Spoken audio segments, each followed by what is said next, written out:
오늘은 초심을 잃어버린 이스라엘, 초심을 잃어버린 이스라엘이라는 제목으로 말씀을 참고합니다. 이제 하나님께서 이스라엘이 현재 너무 악하고 이제 이대로 가면 망할 수밖에 없는 상황에서 하나님이 이제 마지막 방법을 택하시는데, 너희들의 처음 모습을 한번 돌아봐라. 너희들이 어떻게 구원받았고 어떻게 하나님 백성 됐는지, 여기까지 어떻게 왔는지 한번 돌아봐라. 뭐가 문제냐? 초심을 잃어버려서 그렇다, 그 말이에요.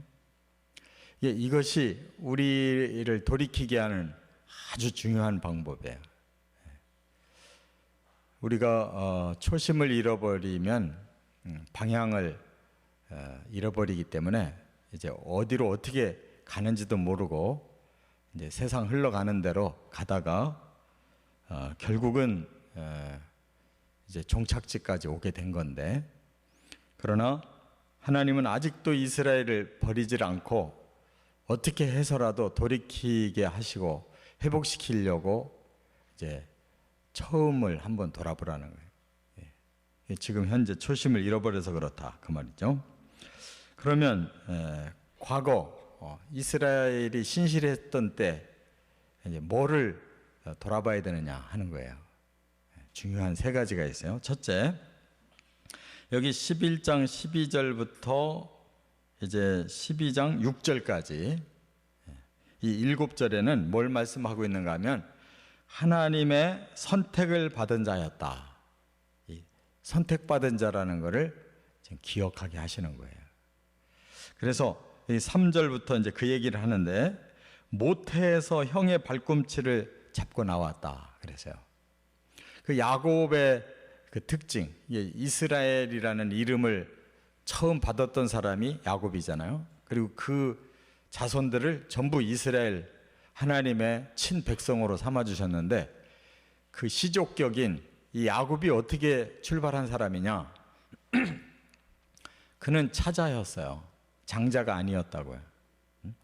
쌍둥이 형의 애선데 야곱이 형의 발꿈치를 붙잡고 나왔다는 것은 그를 이겨보려고 태어나는 순간부터 형과의 경쟁을 했던 사람이에요. 그러다가 그가 이제 나중에 장자권을 얻게 되죠. 그게 그의 힘이냔 말이에요. 그는 처음부터 차자였어요. 그런데 하나님이 그를 장자로 바꿔놓으셨잖아요. 그래서 그가 이제 결정적인 사건이 일어나는데, 여기 보니까 하나님과 겨루어 이겼다고 그랬어요. 그는 에서에게 그렇게 죄를 계속 짓고 도망갔다가 나중에 다시 고향으로 돌아올 때 도저히 형을 만날 자신이 없으니까 야복강을 건너지를 못하고 다 보내놓고 자기 혼자만 남아서 이제 하나님 앞에 매달렸잖아요. 자기를 축복해 주지 않으면 하나님 못 놓는다고 밤새도록 씨름을 해서 결국 하나님이 뭐라고 그랬어요?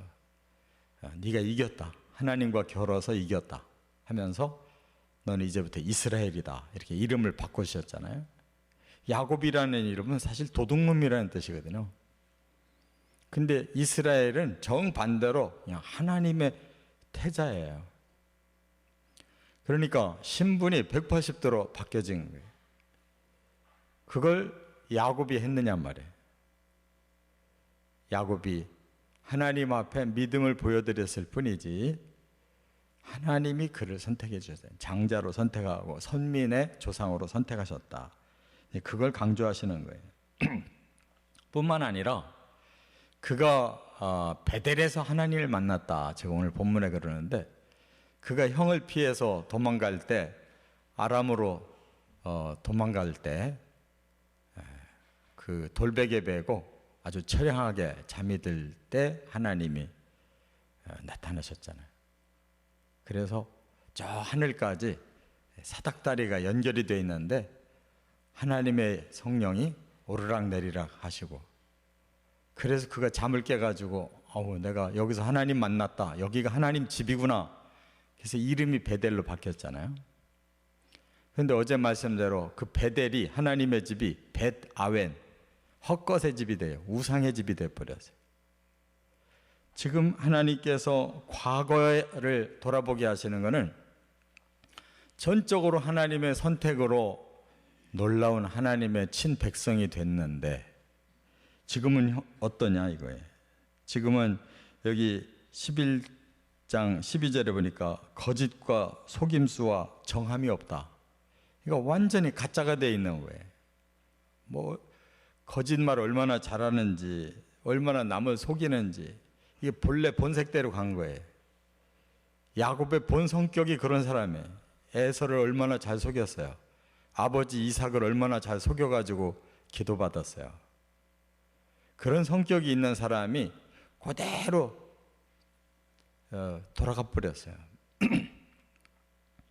그리고 이제 12장 1절로 넘어오면 바람을 먹는다 그랬는데, 우리가 바람 먹으면 배부른가요?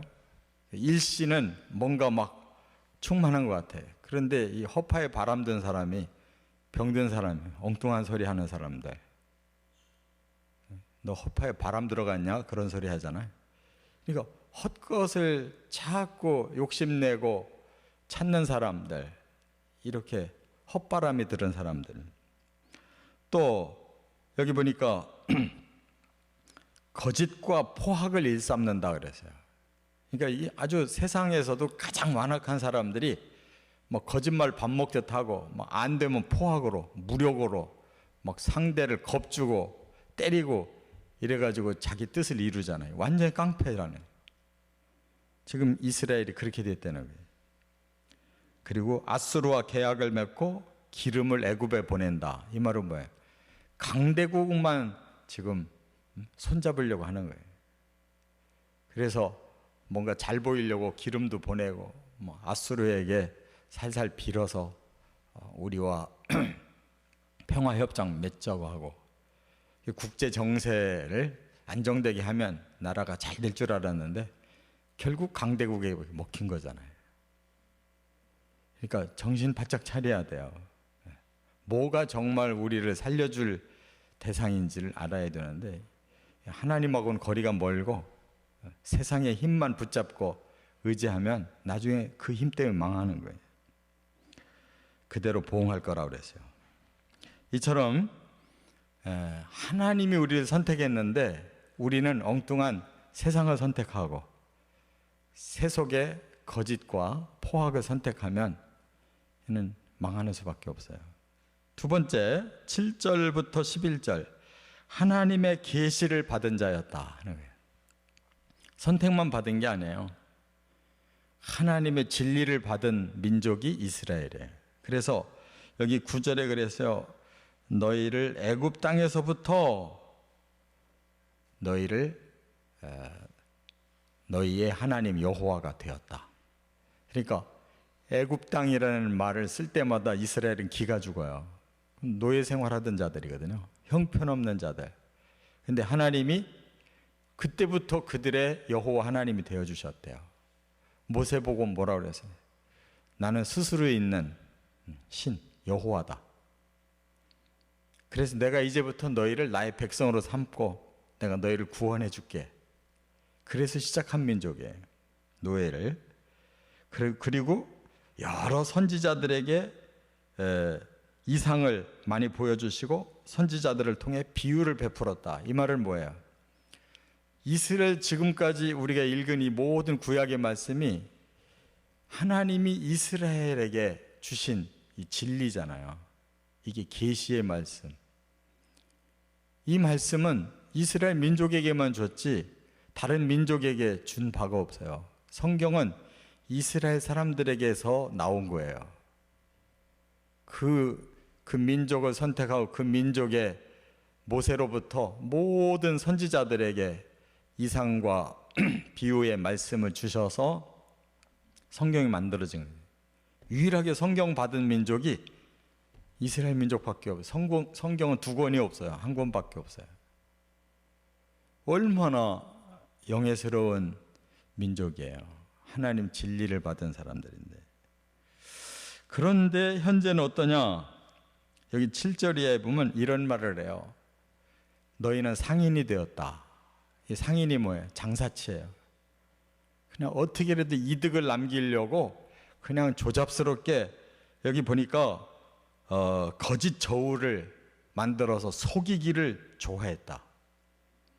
돈 벌려고 하는 사람들이 아주 머리가 그냥 너무너무 간교하게 돌아가잖아요. 어떻게든 돈을 많이 벌려고 뭐 상품은 형편없는데도 기가 막히게 좋다고 선전하고 뭐 많이 줬다고 하는데 집에 가서 보면은 가짜로 형편없는 거 조금 줬잖아요.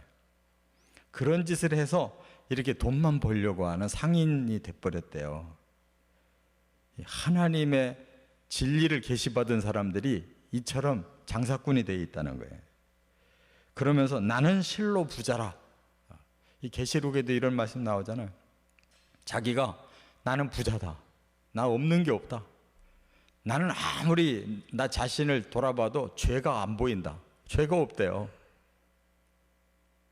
과거나 지금이나 사람들의 마음 똑같아. 다 자기는 정당한 거예요. 아무리 식구 찾아봐도 죄가 없대요. 나는 모자란 게 없이 다 갖춘 사람이다. 이렇게 지금 자신을 하고 있어요. 그런데 하나님 보시기에는 너희들은 너무 악하다는 거예요. 여기 11절에 뭐라고 그랬어요? 길르앗은 불의하고 길갈은 송아지 제사를 드린다 그랬어요. 그러니까 하나님 눈으로 볼 때는 그냥 불법을 너무 잘 저지르고 우상을 너무 잘 섬기는 거예요. 그런데 자기들은 그것이 하나도 죄라는 것을 몰라요. 이게 하나님과 사람의 차이예요. 사람은 돈만 많으면 다 성공한 줄 알아요.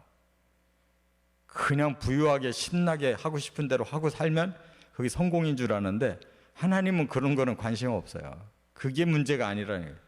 너희들은 법을 어기고 있다는 거예요. 하나님의 진리를 어기고 있다.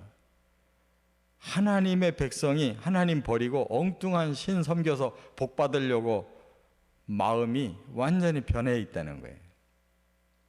이게 사람들의 문제인 거예요. 우리가 말씀을 받았으면 진리로 살으려고 해야 되는데 진리를 거칠애로 그냥 뭐 치장하듯이 아주 지성적으로 보이듯이 나는 그래도 고차원적인 신앙생활 한다. 대단한 사람인 것처럼 이렇게 포장만 하지 그 진리가 우리 마음속에 살아서 진리대로 안 움직인다는 거예요. 이 위선이라는 거죠. 그리고 관심은 온갖 돈 버는 데 있고 화려하게 사는 데 있는 거예요. 이게 사람들의 생각이에요. 세 번째 12절부터 14절에 보면 하나님의 은혜를 받은 자였다. 그럼 지금까지 어떻게 그들이 부유해졌느냐? 하나님 은혜를 베풀어서 부유해졌지 자기들이 힘으로 된 게 아니라는 거예요. 그래서 처음에 야곱이 아람들로 도망갈 때를 기억해 보라는 거예요. 야곱이 형한테 죄짓고 무서워서 그대로 살 수가 없으니까 저 하란 아람 땅으로 도망가잖아요. 그때 그가 뭐 가지고 갔어요? 빈털터리로 갔어요. 빈털터리. 몸뚱아리 하나만 가지고 저 하란의 외갓집으로 도망갔잖아요. 그런 처음을 생각해 보라는 거예요. 거기 가서 아내를 얻으려고 얼마나 죽자 사자 섬겼냐, 얼마나 막노동하며 살았냐. 그래서 이스라엘이 된 거라는 거예요. 그게 은혜지. 전적으로 어떻게 그런 출신이 하나님의 백성이 됐냐 말이에요. 그 다음에 하나님이 이스라엘을 애굽에서 노예하던 자들을 모세를 보내서 그들을 애굽에서 인도해냈대요. 노예였어요 그들은. 근데 하나님이 모세를 애굽의 왕자 시켰다가 모세를 통해서 애굽에서 이스라엘 끌어내가지고 그들이 광야를 통해서 보호받고 현재까지 왔다는 거예요. 그러니까 아주 미천한 출신이 뭐가 좀 되고 보니까 그냥 한껏 자기를 높여가지고 대단한 것처럼 이렇게 생각하는데 그게 하나님의 은혜였다는 거예요. 하나님이 주셔서 누려놓고 이제 와서는 다 자기들이 떵떵거리고 큰소리치고 우리가 잘나서 이렇게 됐다. 그래서 하나님이 경노하게 함이 극심하셨다 그랬어요. 하나님을 너무너무 화나게 했다는 거예요. 이 근본이 없는 놈들, 하나님의 공로를 전부 뒤바꿔서 자기가 다 공로를 차지하는 이 하나님을 너무 경노를 극심하게 했다는 거예요. 그래서 피를 그들에게 돌리고 수치를 그들에게 돌릴 것이다. 이렇게 강력하게 하나님이 경고하신 거예요. 그런데 아직도 하나님이 사랑하고 계시기 때문에 이렇게 막 말씀을 강하게 하는 거예요. 지금이라도 정신 차리고 오라고. 근데 정신을 못 차리니까 이 호세아 시대에 그냥 끝나버렸어요. 호세아의 선지자 그 사역이 끝나기 전에 이스라엘은 망했어요.